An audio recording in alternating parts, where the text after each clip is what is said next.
Around Dodge City and in the territory on West, there's just one way to handle the killers and the spoilers, and that's with a U.S. Marshal and the smell of Gunsmoke.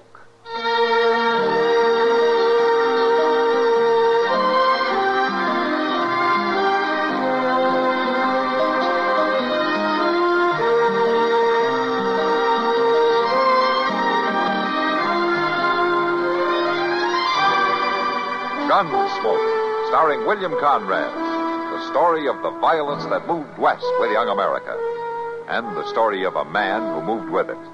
I'm that man, Matt Dillon, United States Marshal. The first man they look for and the last they want to meet. It's a chancy job, and it makes a man watchful and a little lonely.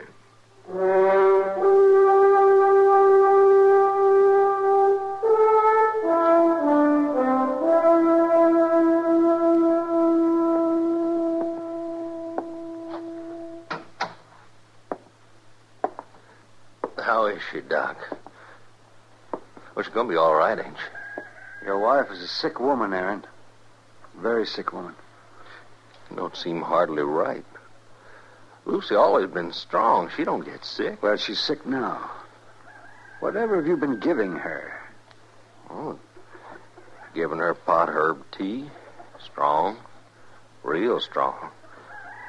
All cured us up before. Well, it's not going to cure her now, Aaron. Pouring all that stuff down here has nearly killed her.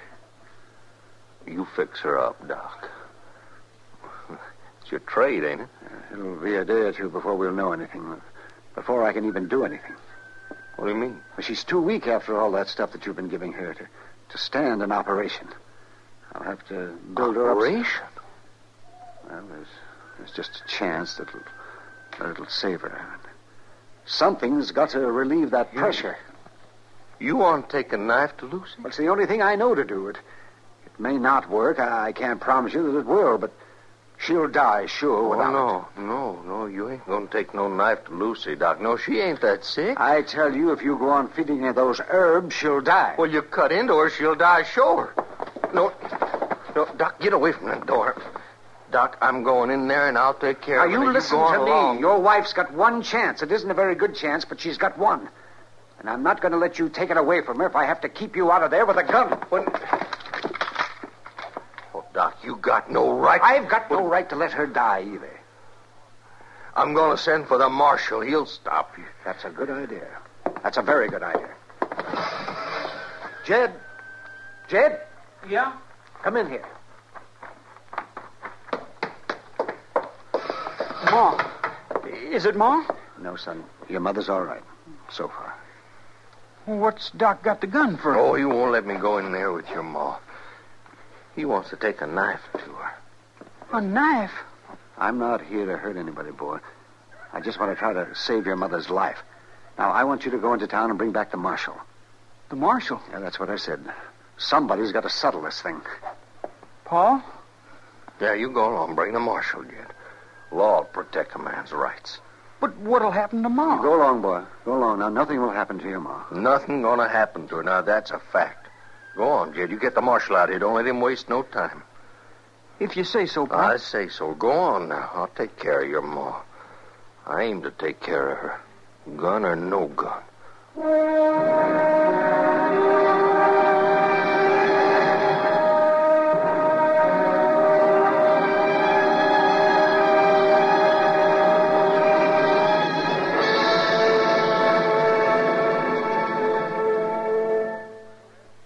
Now, just listen a minute, if you will.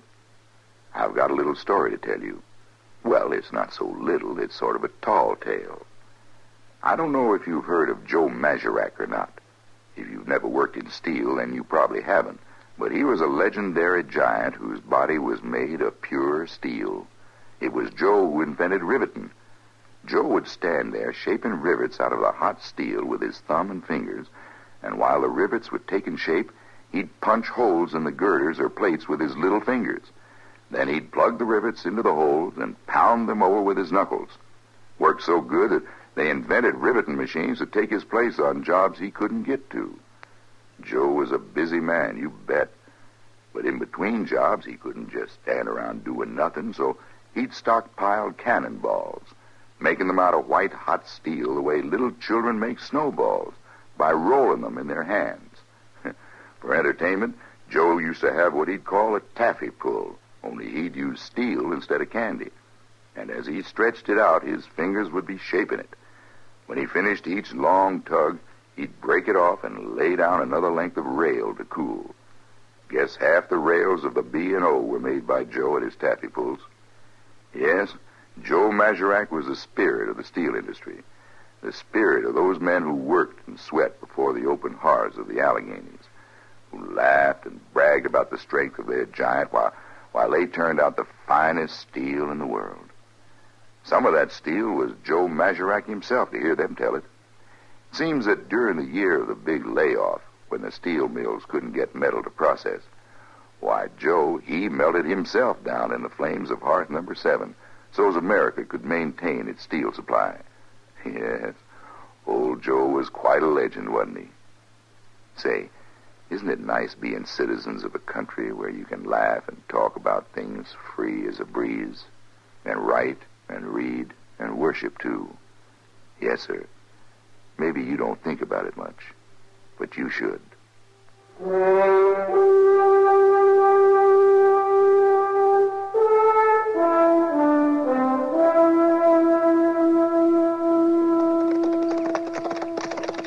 You can leave your horses here. I'll take care of them.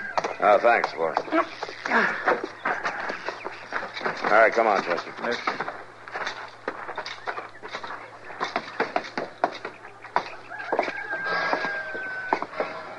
I'm glad you're here, Matt. Hello, Doc. I want you to Now, get Matt, I him tell out you, he's of going to here. let his All wife right, die. hold on a minute. One at a time. Well, he got no right, It's Marshal. more than a He's question of taking right, no man. It's knife a woman's to my life. I said, hold on. It's- Now, Aaron, you want me to straighten this thing out? Oh, sure I do. Well, I can't do it with both of you talking at once. Now, you go on out on the porch with Chester while I talk to Doc. I'll call you in a few minutes. Well, now, Marshal, Go I on now, won't... go on. I gotta get a few things straight. You go with him, Chester. All right, Mr. Dillon. Come on, Aaron.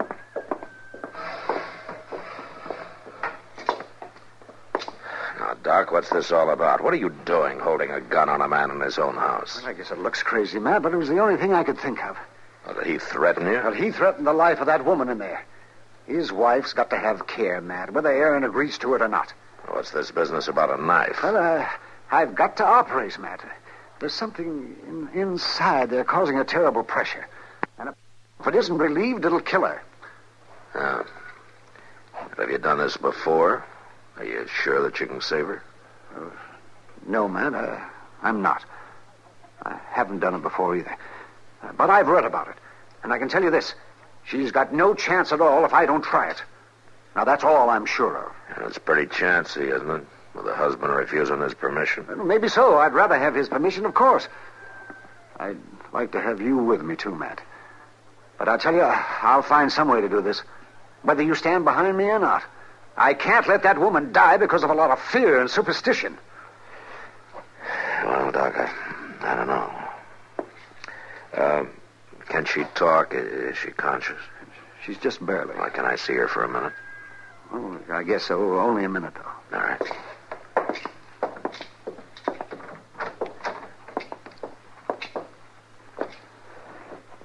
Mrs. Middleton? Lucy, this is Marshal Dillon. He wants to see you for a minute. Marshal. Miss Middleton. I want to ask you, you know what's going on here? You know what Doc wants to do? You know your husband's against it? I know. Well, can you tell me, do you want Doc to go ahead? Yes, Marshal. Are you sure about that? Yes. Anything's better than this. I can't stand Oh, it's all right, Lucy. Don't you worry. Come on, Matt. That's enough. Yeah.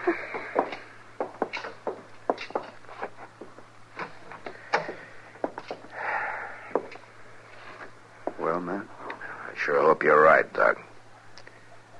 How can I help? Well, I want you to get her into my office. You can help me with that. Well, isn't that going to make things even worse, carrying her out of here away from her husband? I can't help that. I got to build her up for a couple of days. If I leave her here, Aaron will go right on pouring that witch's brew into her. She can't stand to get any weaker. Yeah. All right, Doc. I'll get Chester to hitch up a wagon. And I'll tell Aaron. Yeah. Thanks, Matt.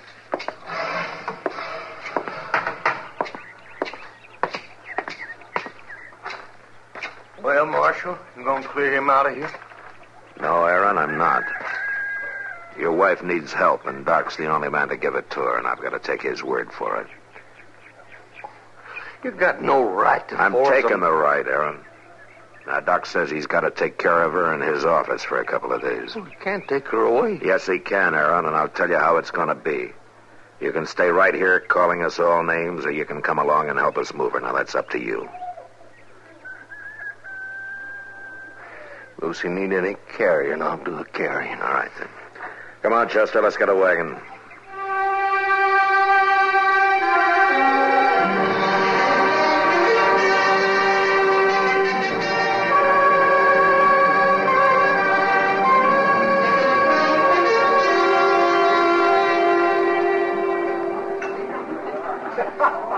Another drink. Sam, pour me another one. You sure, Aaron? I'm sure. I never saw you take more than 1-2 drinks before. I got in my cause life. to drink. Now you just go on pouring. You're the boss. You got cause to drink. I'm the man to drink with you. Well, that's good, mister. Man ought to have somebody to drink with. Oh, yeah. Then it's all right if Sam pours me one, too. Pour him one, Sam. All right. You sound like you got big trouble, mister. I'm always ready to listen to a man's troubles when he's buying my drinks. Won't even let me see her. My wife, Lucy. Oh, keeping a man from his wife. That ain't right. No, it ain't, mister. It sure ain't. It's what I say. Ain't right. But where they got her? Got her up to Doc's for 2 days. Can't even see her. Oh, that's a terrible thing. That's a terrible thing. Oh, say, my glass is empty. Sam, fill him up, Sam. All right, Aaron. It's a terrible thing. That's what it is, all right. Oh, sure. And tomorrow Doc's gonna cut into her. Cut into her? Are you going to let him do that? Well, To your woman? no, I ain't. Ain't gonna let no butchering Doc do Well, we that. can go right up there and get her away. That's what we We should. got plenty of help around here. You just buy these boys a drink, you got plenty of help. Hey, you fellas there? Hey, down the end of the bar. Come here. This man's buying. Is that right, mister? That's right, I'm buying. He buying. Come on, Sam. Pour it all out for everybody. That's it now. Listen, Doc has got this man's wife locked up in his office. Are we going to stand for that? Well, come on then. Yeah, come on, all you fellas. Yeah. I'll buy more drinks after, but right now we're gonna get my Lucy away from that butchering Doc. Right? Come on now.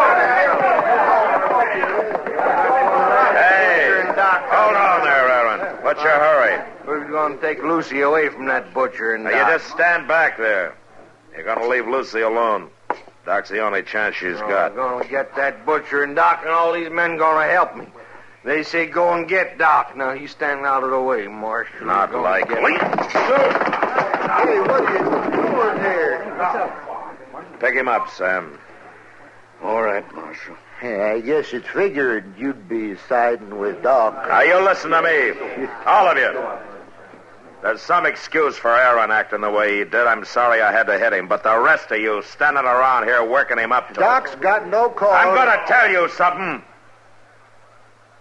There's not one of you that has the right to say anything about Doc anyway from Sunday.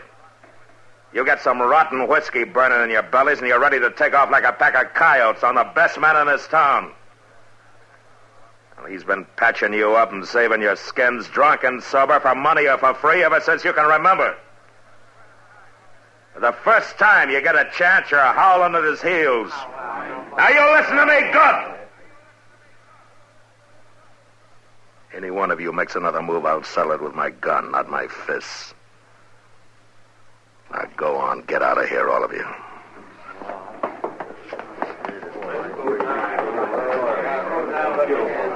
That was quite a speech, Matt. You want to have a beer and simmer down? No, thanks, Kitty. I better get up to Doc's, just in case. Matt, are you sure Doc's right about all this? You sure this is the right thing to do? No, Kitty, I'm not sure. But a man's got to take his stand. And I've got to back Doc. I sure hope it proves out. I guess we'll know tomorrow. Yeah, we'll know tomorrow.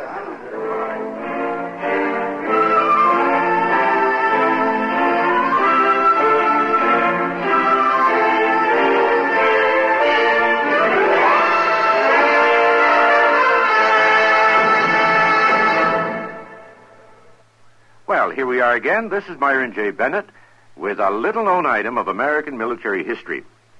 If you're a television watcher, you've probably figured the United States cavalry must have spent most of its time shooting up Indians and rescuing wagon trains. Well, as a matter of record, that's almost right. From 1865 to 1898, the Army regulars, horse and foot, fought no less than 943 engagements against the Indians to pave the way for our population explosion westward.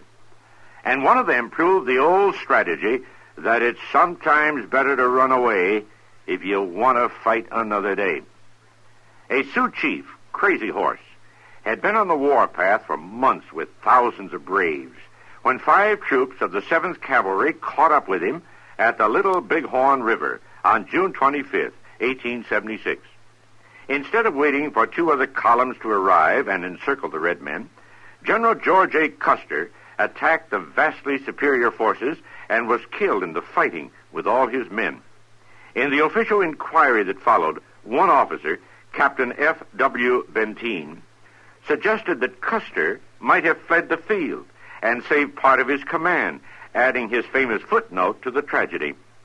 I think discretion would have been the better part of valor if he had.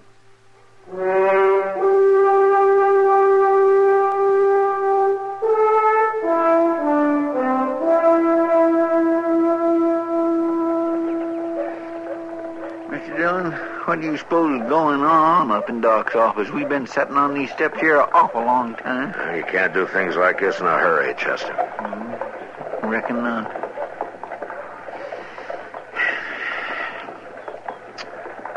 Awful hot out here in the sun, though, ain't it? Not as hot as it feels up in Doc's office. Guess you're right. Mr. Dillon, how come Miss Kitty's up there helping Doc? I mean, wouldn't there be some neighbor lady? No, Chester, there wouldn't be. The neighbor ladies don't approve of the operation. Or at least their husbands don't. It sure does beat all. You notice Aaron there, waiting across the street? Yeah, I see him. He ain't took his eyes off Doc's window all morning. Well, would you? If it was your wife? Oh, no. Well, that is a... Well, of course not. I would... Oh, there's Miss Kitty. It's over, Matt. Doc's finished. Lucy. What happened to Lucy?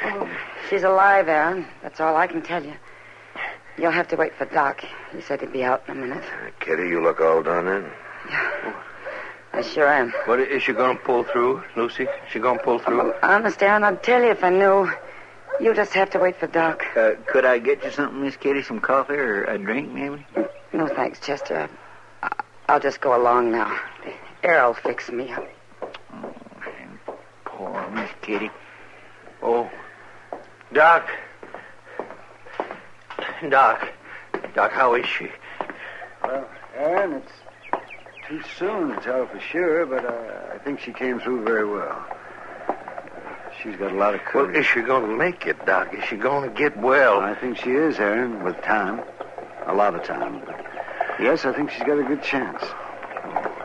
Can I see her now? But just for a minute. And don't expect too much. She's been through a lot.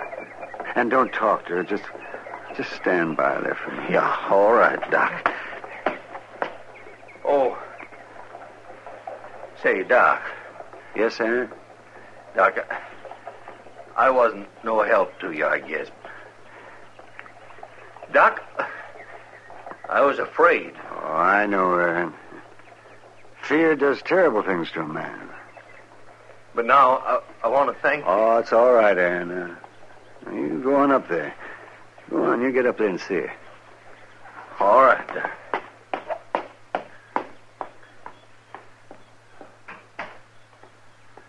Here, Doc, sit down.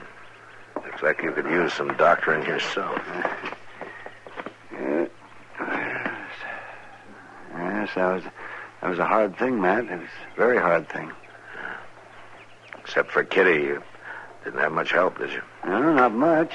Just you and Chester. And I thank you. Well, nobody was making it easy for you, that's for certain. Oh, most of them didn't know any better. Yeah, that's no help. No, it isn't. And I just wish we had some kind of an operation that would take care of it. What do you mean, Doc? I mean some kind of an operation that would cut out the fear and the ignorance and the superstition so that a doctor wouldn't be fighting two battles whenever he tries to save a life. Yeah. Had to be some knife that'd cut all that out of a person. Yes, man, it would. Sure would. But it's one knife that I wouldn't mind using.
Gunsmoke. Produced and directed by Norman McDonald.